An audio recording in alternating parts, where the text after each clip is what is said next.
Hey there nation, and welcome to another episode of Way of the Underhive. This series is dedicated to helping brand new players to Necromunda build their starting rosters and learn more about the game mechanics of their favorite gangs. And on today's episode, we are revisiting the Helot Chaos Cult, and the reason why we're visiting this group again is because with Necromunda Ashways being released and that huge expansion taking place now in the Ashways and Necromunda, almost all the gangs that have come before that expansion have been impacted by it. So if you plan on taking a gang directly into the Ashways, you're going to do some things a little bit differently than you would have normally done in the Underhive. And so because I'm going through each of the different gangs again, this time retooling them to participate in an Ashways campaign, I'm also expand their rosters by 400 credits, represent the fact that they can get mounted fighters with vehicles and etc. So in today's episode, we'll be taking a look at the Helot Chaos Cult. We'll be talking about its strengths and weaknesses in relation to its being used in the Ashways. At the same time, also provide you 3 brand new lists that you can use to start off your very first campaign in the Ashways of Necromunda. So that being said, let's get this video on a roll. Alright, so first of all, let's go and talk about the strengths of the Helot Chaos Cult. So a lot of their strengths that they used to have in the Underhive pretty much translates pretty well to the Ashways as well. One of the biggest changes that have taken place since the last time I visited this list is with weird powers. Before, you actually had a set series of powers that you could use for a Helot Chaos Cult from the Book of Ruin, but now that the Book of the Outcast has been out with all those different disciplines, weird powers are extremely important now within the Underhive, and it can actually be used to really bring glory as well as strength to your gang over your campaigns. At the same time, dark pacts with the different chaos gods is still going to be a very important game mechanic to use for your Helot Chaos Cult, especially when they go to the Ashways. Same thing with dark rituals, that's also going to be very powerful as well, so that we can get those boons from the chaos gods. At the same time, also be able to get chaos spawn as well if you're unlucky. And on that topic, mutations and chaos spawn are still very powerful game mechanics for Helot Chaos Cultist. For those of you who are unaware, mutations are a way to rectify having lasting injuries on your opponents. In many cases, these mutations do cure your fighter of the lasting injury, but at a cost. Usually there's some kind of handicap associated with it as well, which makes for interesting gameplay. And at the same time, you also have chaos spawn as well, in case if you do fail your dark ritual, your vessel that's used for that will become a chaos spawn instead. Another great strength about a Helot Chaos Cult is that they are allowed to have 3 champions in their gang. The reason why is because it comes in the form of 2 disciples. You're allowed to start off your campaign with 2 disciples and also 1 witch. The witch comes with weird powers. So because of that, you're one of the very few gangs that can actually take 3 champions right off the bat. I believe the only other gang that lets you do that is the Corpse Grinder Cult, which we'll talk about at a different time. At the same time, you also have excellent skill choices for leaders and champions in the form of ferocity skills primarily, so that's going to really help you out for that. At the same time, the Helot Cultist is also a very cheap fighter, which allows you to put many of them onto the battlefield to help you out. And probably the best part about it, if you do play Warhammer 40k or Kill Team and you do play Chaos Cultists, then it's even cheaper to play in a Necromunda campaign with those guys, because you can take those miniatures and you can apply it to those games. In fact, if you actually play, it's one of the few armies out there that you can actually play 3 different gaming systems with. I believe Chaos Cultists and Gene Stealer Cults are the only guys who can actually play Warhammer 40k, Kill Team, and Necromunda with their miniatures. So if you're one of those kind of players who does play one of those armies for 40k and you're looking to diversify your gaming, this would be an excellent way to do so. Now, while the Helot Chaos Cult does have some pretty awesome strengths, they do have some pretty severe weaknesses when it comes to the rosters. So let's go ahead and talk about that real quick. First of all, because your fighters are cheaper to field in the battle, it means the stats for them are also pretty mediocre. So don't expect to see any crazy kind of stats being used for any of your players. And the reason why is because they are so cheap, and that's one of the things about it. So while that is a weakness because you have mediocre stats, just remember though, you can put more people on the field than your enemy can as well. Another big weakness is that your Demagogue, which is the leader of your gang, you should protect that person at all costs. The reason why is because without the Demagogue, doing the dark rituals will be very, very difficult for you to do so. Also, has a key mechanic with your dark packs, so you want to make sure that you keep that person protected at all time as well. So that's one thing you want to keep in mind. Another problem that a Helot Chaos Cult has is that of the gangs, it does have the most random game mechanics associated with it. You have to roll dice to see if your Dark Ritual game mechanic actually works for you to gain the favor of your gods. Same thing with when you get a Chaos Spawn rolling for their stats. So those parts are random and they can really hurt you if you're not careful. So that is something you have to keep in mind when you're playing a Helot Chaos Cult. But then again, if you were looking to play a safe gang, you will not be playing this gang in the first place. You play them because they're a lot of fun fun and they do some really cool things. So now that we're done talking about the strengths and weaknesses of a Helot Chaos Cult, let's go ahead and talk about the 4 Chaos Gods that you can ally yourself with through your Dark Pact and what kind of benefits those bring. So the first Chaos Pact we're going to talk about real quick is with the Chaos God of Khorne. Khorne, for those of you who are not aware, is the Chaos God of warfare and violence, and so making a Dark Pact with this guy is going to really impact the way you gameplay as well. One of the best parts about making an alliance with Khorne is that you can reroll a single failed wound roll each round in a game, which can be really, really helpful. Let's say you want to get that real critical shot off with a heavy weapon or with a close combat attack, and you really need to put that enemy down, but you failed a wound roll. In order to do that, you could re-roll it that one time per round and actually help kind of tip the scales. So if you're really looking forward to putting out a lot of damaging output, that might be the pack that you want to use for that one. At the same time, your Chaos Spawn also gain +1 strength to the characteristic, which is, needless to say, very important to use to win your enemies. And at the same time, for your Demagogue, you also get +1 attack to their stat as well. Now, traditionally, for that last bonus, that +1 attack for the Demagogue, traditionally, you want to keep your Demagogue protected from harm at all costs, so putting them into close combat might not be the best tactic to do that. So that's the only negative I would have about making a Khorne alliance. But if you like taking that risk, if you like sending your leader into close combat, if you really just want to spill your enemy's blood in the name of Khorne, then by all means do so, because it's entirely up to you, and plus I can imagine it being a lot of fun as well. Another powerful Dark Pact is with the Chaos God of Slamesh, which is the god of pain, lust, as well as avarice. So let's go ahead and talk about that Chaos God real quick. So one of the best boons in that is that you can, once per round, you can activate 2 fighters regardless of group activations, ability, or distance. And that alone is probably one of the reasons why a Slanesh gang is so popular, especially with games like Necromunda. Group activations are really, really important in this game. And be able to do so with just 2 fighters who are maybe by themselves is really, really important. I cannot stress enough how awesome it is that you can do those group activations. That's probably the best boon, in my opinion, aside from Nurgle, in this game. So that's one of the cool things about a Slanesh alignment as well. At the same time, for your Chaos Spawn, you can roll 2d6 for their movement, and you pick the highest d6 that you roll. And the reason why is because Chaos Spawn do have random movement, so be able to get that spawn across the battlefield quickly so that way you can engage in close combat. Very, very important as well, so that's going to help you out a lot too. Now, for the Demagogue, you do get +2 movement to your Demagogue's ability, which is kind of cool actually. That's actually pretty neat. And the reason why that is the case is because normally you would use it to get your Demagogue into close combat. That's how the traditional rule of thought would be when it comes to that +2 movement. But like I said before, you kind of want to keep your Demagogue away from harm and also protect them.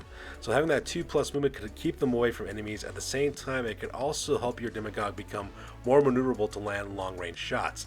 A really deadly combination for this is to equip your Demagogue with a long rifle with that +2 movement, so that way they can move like 7 inches to a spot and then shoot and then like move again, you know, later on, so that way they can kind of outflank the enemy and take pot shots as they want to. So that's one cool thing about that as well. Now, like before, if you want to commit your leader to close combat, that is perfectly fine. That is still a viable option.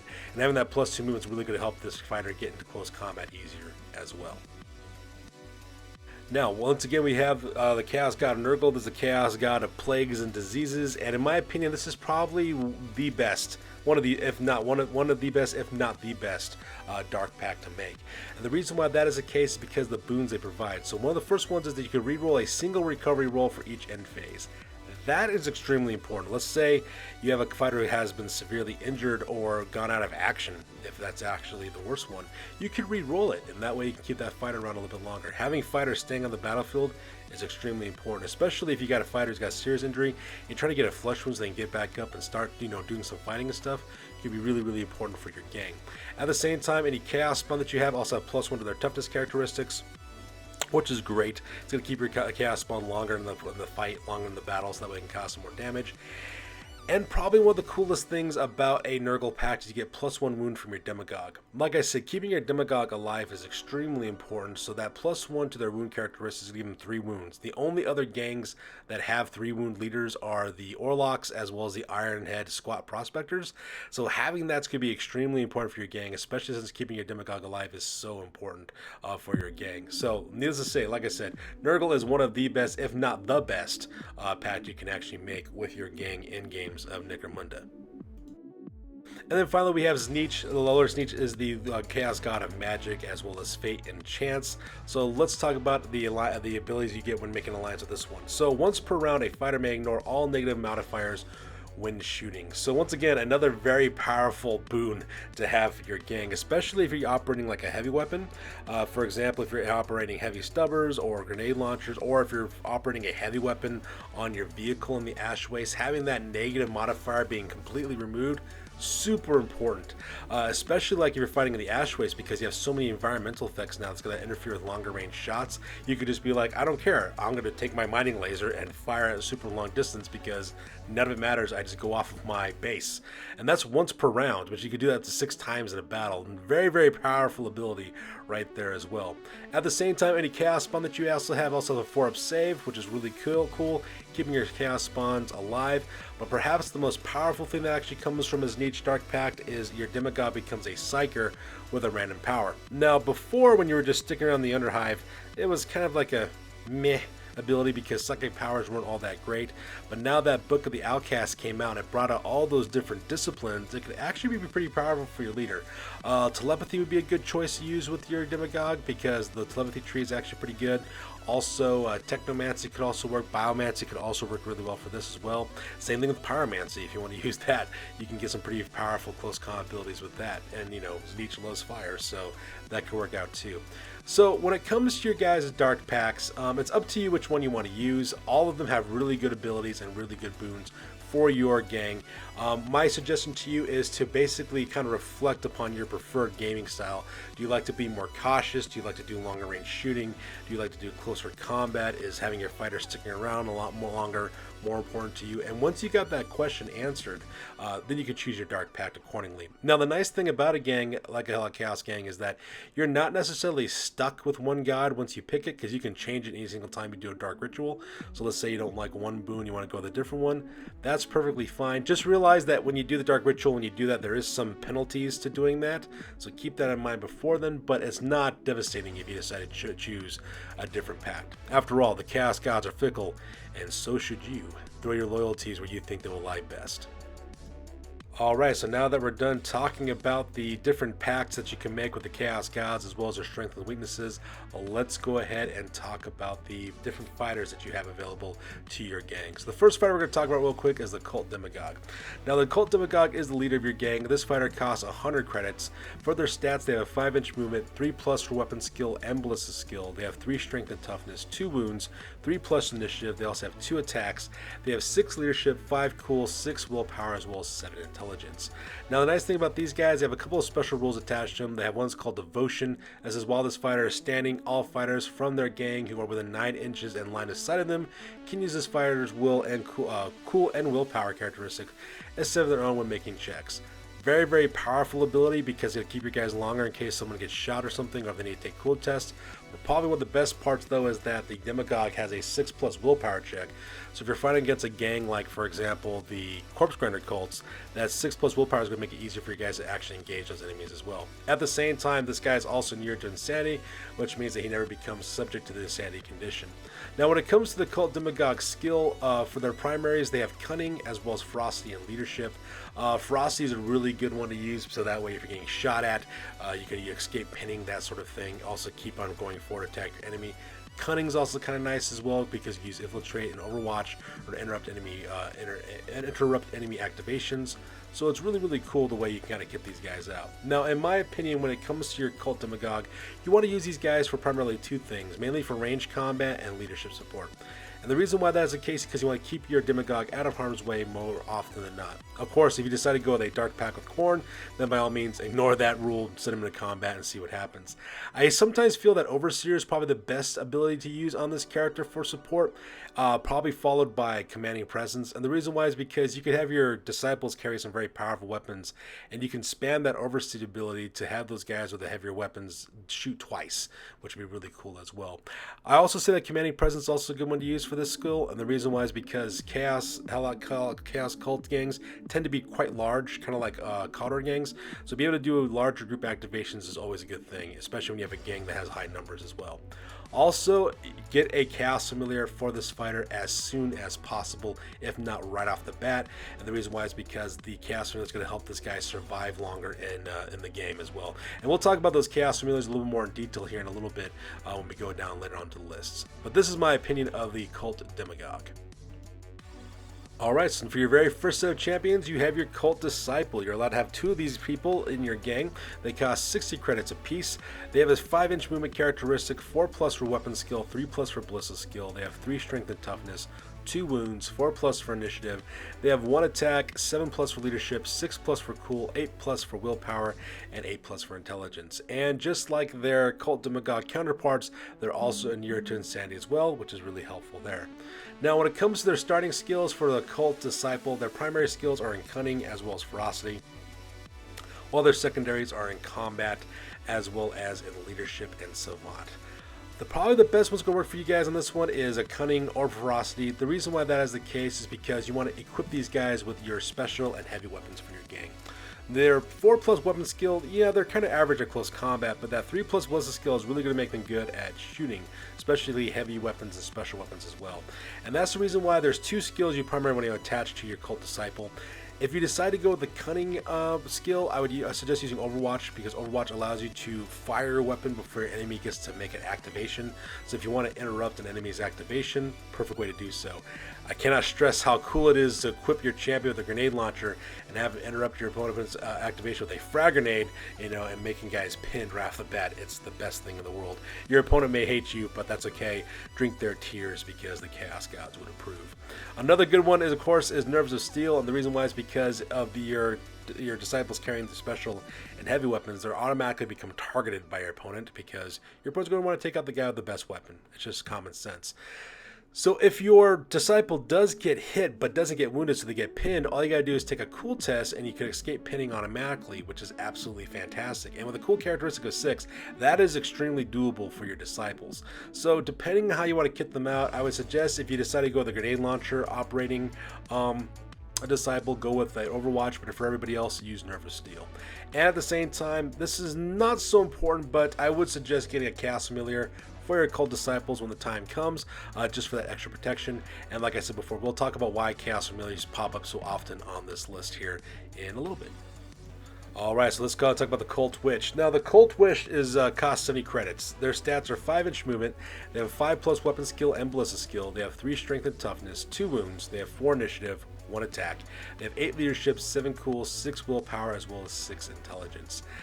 Now, when it comes to their skills in this one, their skills that they can access for their primaries are Savant, which is their primary skill, and their weird powers. Alright. Now, before, the Cult Witch was always kind of take him if you can, if you have the credits for it, but you can skip it type of champion. That was because before the Book of the Outcast dropped, the psychic powers that are available to weirds wasn't all that impressive, so you could take it or leave it. It wasn't such a critical thing. But now that Book of the Outcast dropped with those different disciplines, the weird powers are even more important in this edition of Necromunda, and so because of that, you definitely want to take a witch now. Always, almost always, for that one. You could use telepathy, like I said. Telepathy is a good one as well.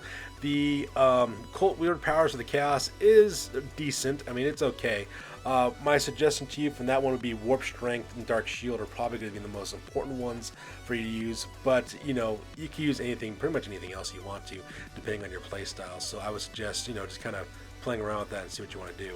Another thing you might want to do for your Cult Witch is also to use the cult icon, and the reason why is that way they can activate more fighters. Because this person is a champion, they can activate 1 person, which is actually kind of nice, so that part is cool. My suggestion, though, is to get a cult icon, so that way they can at least activate 2 people, and that's really nice. Another cool way that I found using Cult Witches, and I've noticed this with my experiences playing against them.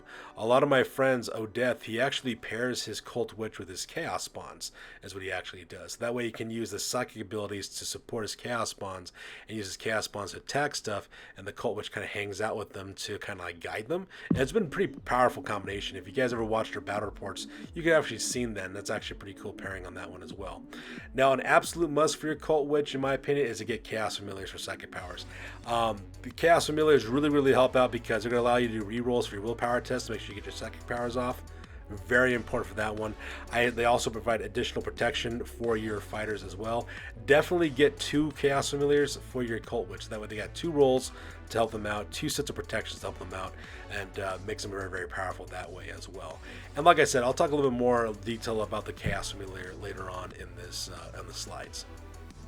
Alright, and lastly we have the Helot Cultist, and this is the only fight that you have for your gang. So the Helot Cultist costs 35 credits. Their stats are 5-inch movement, 4+ weapon skill and ballistic skill, 3 strength and toughness, 1 wound, 3+ for initiative. They also have 1 attack, 9+ for leadership, 7+ for cool, 7+ willpower, and 8+ for intelligence. So the nice thing about Helot Cultists is that they are cheap and they are expendable, and because of that, equip them as such. My suggestion to you is either equip them with reclaimed auto guns, which only cost 10 credits on top of that, or reclaimed auto pistols, which only cost you 5 credits as well. So that part is really nice, and I would just bare bones it. Probably just the rifle alone would be good, or a pistol it would be good for these guys. Now if they survive and they gain experience, they start leveling up, becoming better, then I suggest you shell out the extra credits for better gear. But for the most part though, you just want to kind of keep them bare bones for the most part, because if they die, they're pretty easy to replace, so no harm, no foul. Plus, not to mention, the new miniatures coming out for the Helot Cultists for Warhammer 40,000, as you can see in the background of this slide, they look absolutely fantastic, and that can look really, really cool in your gangs as well. So that part is really nice as well. So now that we're done talking about the Helot Chaos Cultists, let's go ahead and talk about the Chaos Familiar. Alright, so the Chaos Familiar. Let's talk about why you've seen this multiple times appearing in this list. The Chaos Familiar costs 25 credits. And their characteristics are not that impressive. They got a 5-inch movement, 4+ weapon skill. They have 2 strength, 2 toughness, 1 wound, 2 initiative. They have 1 attack, 7 leadership, 7 cool, 6 willpower, and 7 intelligence. If they become a specialist, they can choose from the combat and the cunning combat skill as their secondary and cunning as their primary. So you might be wondering, well, Commander Chiefskate, if the stats are so horrible, why do we get them? You get them for 2 reasons, for a couple of reasons actually. One is called Omen of Fortune, and so long as this little familiar is in 3 inches of its owner, the fighter may avoid 1 successful hit per turn by making a successful willpower check. The check is immediately made after a successful roll to hit has been made against this fighter. If the check is failed, then attack is normal, but if the check is passed, the attack counts as having missed, and the dice roll is discarded. Templates and blast markers are placed as normal for the purpose of determining hits against other fighters, but the familiar's owner is assumed to have somehow dodged clear. So that's right, all you gotta take is a willpower test and you can avoid being hit. That's in close combat and also in shooting. Alright, so your leader, the Demagogue, has a 6+ willpower. Same thing with your Cult Witch, and your disciples have an 8+. Now, it may not be all that impressive for a disciple. I would suggest maybe getting 1 for them, just because the 8+ is kind of high. But still, it's another way to avoid getting hit by attacks, which cannot be understatement. Now, the precognition thing is to help the little guys survive better, so while that's nice, that's not so critical. But here's the second reason why it's so critical to get these guys. We have a special rule called Psychic Manifestation, a familiar with an extension of the owner's will and a clear indication of the favor the Dark Gods of Chaos have bestowed upon them. If the owning fighter is a Psyker, once per round they may reroll a fail willpower check to perform a weird power action.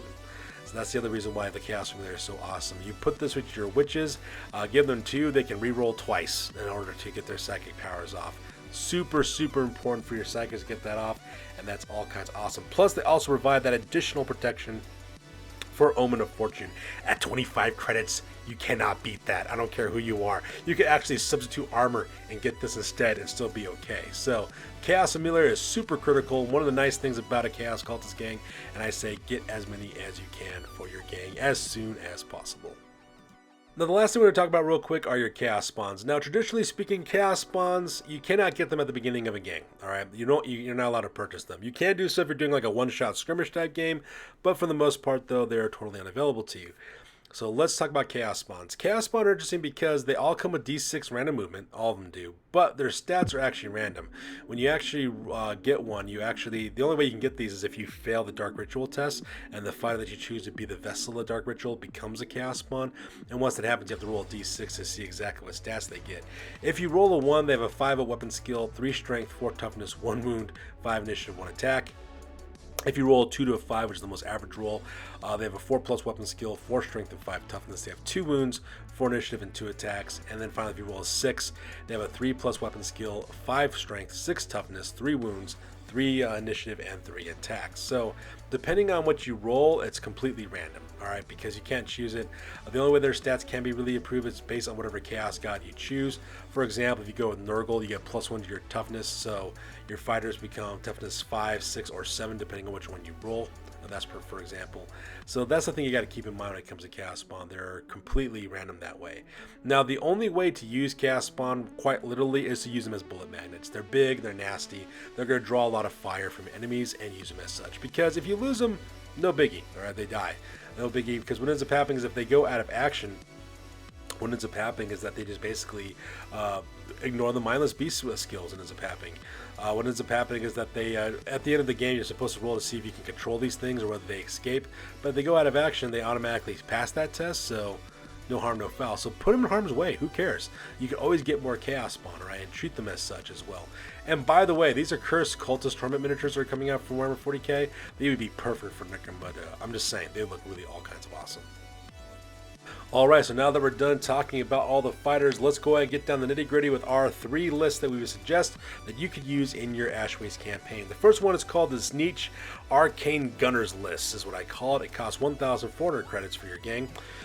If you're going to start off with a Cult Demagogue, that person's going to cost you 175 credits. They're equipped with mesh armor, a long rifle, as well as a reclaimed Autopistol. They have a Chaos Familiar, as well as a Overseer skill. And because they'll be using that pack with TZEENTCH, you got to roll your power from the Technomancy discipline is what I would use. Powers 1 to 3 will be really powerful. The rest are not so much, but, you know, it's all random anyways. Now after that, you got 2 Cult Disciples. Cult Disciple number 1 is going to cost you 160 credits. They're armed with mesh armor, grenade launcher, reclaimed Autopistol, a Chaos Familiar, as well as the Overwatch skill. And Disciple number 2 is going to cost you 235 credits. They have mesh armor, heavy stubber, reclaimed Autopistol, a Chaos Familiar, as well as Nerves of Steel to keep them standing up from being pinned. After that, you have a Cult Witch, which costs you 140 credits. This person's got mesh armor, a reclaimed Autopistol, 2 Chaos Familiars, as well as the Munitions Near skill and Dark Shield. I recommend sticking with the Chaos one for this one, so that the Dark Shield ability, because having +1 to saves, always important, especially on vehicles. Then you have, you're going to end up having 5 Helot Chaos Cultists. Helot Cultist number 1 is going to cost you 110 credits. This fighter's equipped with mesh armor, a grenade launcher, reclaimed Autopistol as the gang specialist. And then Helot Cultists 2 through 5, they're equipped exactly the same at 45 credits with reclaimed auto guns. Now, for your vehicle in this one, you get a Guild of Coin Hauler. It's going to cost you 400 credits. This person's driving a Cargo 8 Ridge Hauler. They have a Munitorium armored container on the back. That's really going to help you out with that 5-up ammo roll for all your reclaimed auto weapons. At the same time, it also has a grenade launcher as well as nitro burner to get a +1 movement to it as well. Now, this is a shooting heavy list relying upon long range firepower and psychic powers to do most of the damage. At the same time, the Cargo 8 Ridge Hauler will help to generate additional firepower and income for the gang. You get 2 additional weapon hard points. At the same time, you could use that ammunition armor container for your reclaimed auto weapons because it acts as an unlimited ammo cache, and that's going to help solve all of your problems when it comes to your ammo rolls as well.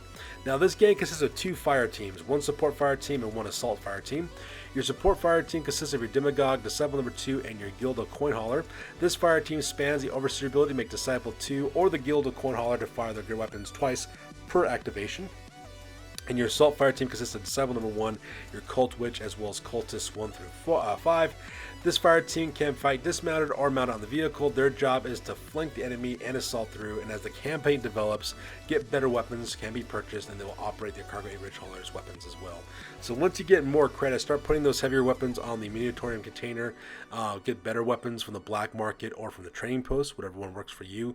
The Munitorium container is going to help you get with ammo rolls, so that's really going to help you out as well. And then, of course, use that Snitch ability to negate all negative shooting modifiers for those heavy weapons, and it'll be raining all kinds of hell upon your enemy. And this is what I like to call the Arcane Gunner list for Necromunda Ash Wastes.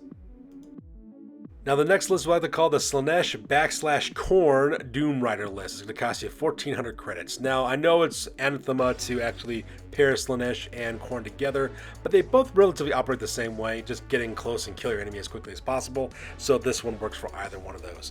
So if your Cult Demagogue, it costs you 275 credits. This person's got mesh armor as well as a flamer. They're also got a reclaimed Autopistol, a chaos familiar, as well as commanding presence.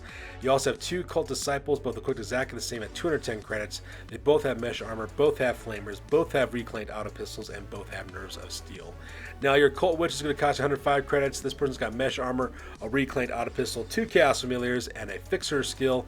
And they also are using the pyromancy second ability, and they're using stoke flames for their second ability as well. Then after that, you have 4 Helot Cultists, all equipped exactly the same at 50 credits. They're armed with reclaimed Autopistols as well as axes.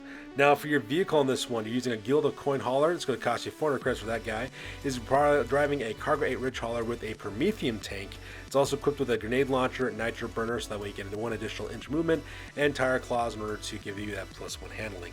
So lots and lots of flames on this one. Regardless if you're playing Slamesh or Khorne, the gameplay is all the same. Scream, witness me as if you were a war boy from Mad Max, and charge forward and blaze away with flamers and close combat attacks.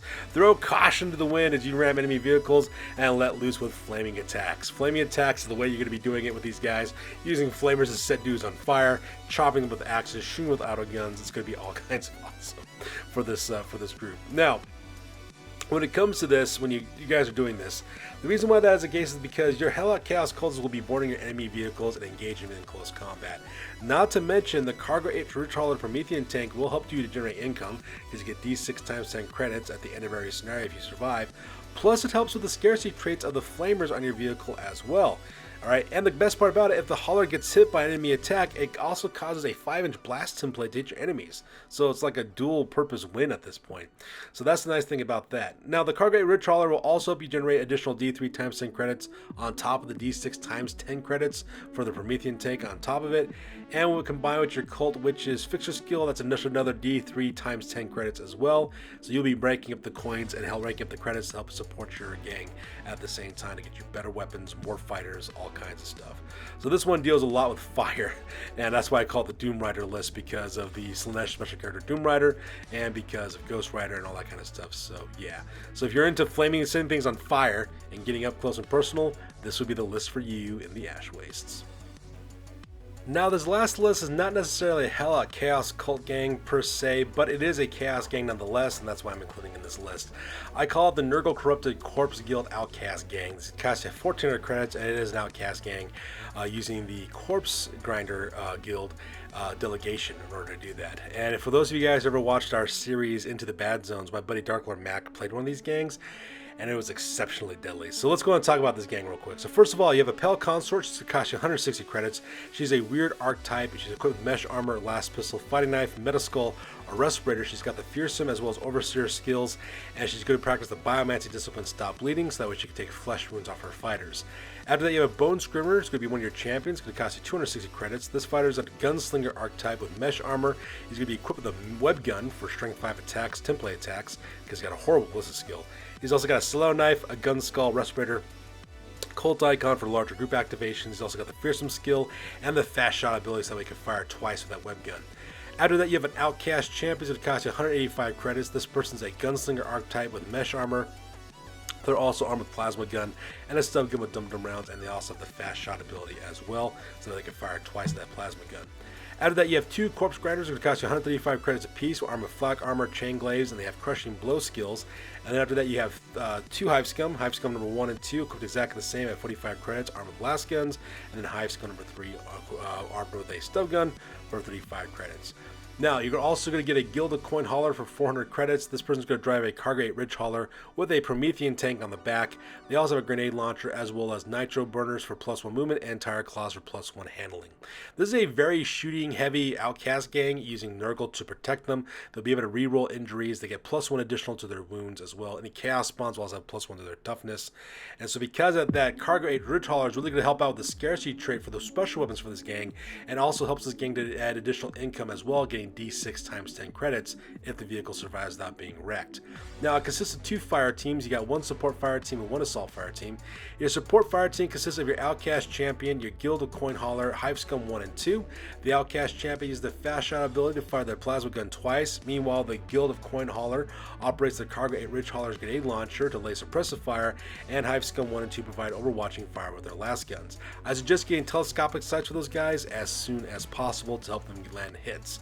After that, you have an assault fire team, which consists of your Pale Consort, your Bone Scrivener, Corpse Grinder number 1, Corpse Grinder number 2, and Hive Scum number 3. The assault fire team can fight dismounted or board enemy vehicles. The Pale Consort should use their Overseer ability to spam the Bone Scrivener's fast shot ability with their web gun. That way they can shoot up to 4 times with that bad boy. This will also allow the Bone Scrivener to web enemies, while Corpse Grinder 1, 2, and Hive Scum number 3 perform coup de grace on their enemies and take them out.